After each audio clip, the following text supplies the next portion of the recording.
अस्सलाम वालेकुम viewers, info with Anam में खुश आमदीद। Please subscribe my channel, like and share. बादशाह का हाथ काट दो, सच्ची बात पार्ट 7। सुल्तान मुराद तुर्किस्तान का बादशाह और इस्लामी दुनिया का हुक्मरान था। ईसाइयों की बड़ी हुकूमतें भी इसके नाम से कांपती थीं।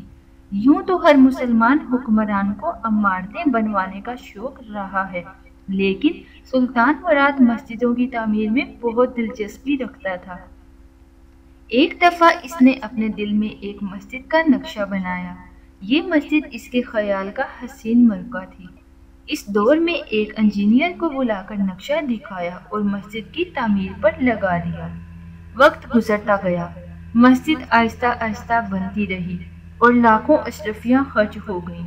आखिर मस्जिद मुकम्मल हो गई, जो फिलवाक़या एक अच्छी इबादतगाह थी।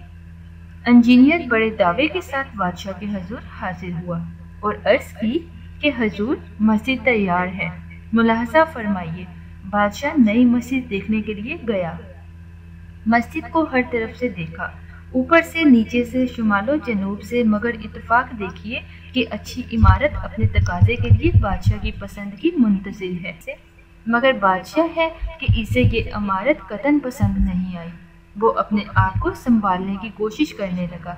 आखिर जब ना संभल सका तो हुक्म दिया कि इंजीनियर का एक हाथ काट दिया जाए। ये हुक्म मिलना था कि जल्लाद ने फौरन हाथ काट दिया। इंजीनियर को ये सज़ा बिला वजह मिली थी। इसे और तो कुछ न सूझा, वो सीधा काजी की अदालत में जा पहुंचा और दावा दायर कर दिया। काजी ने बादशाह को हाजिर करने का हुक्म दिया।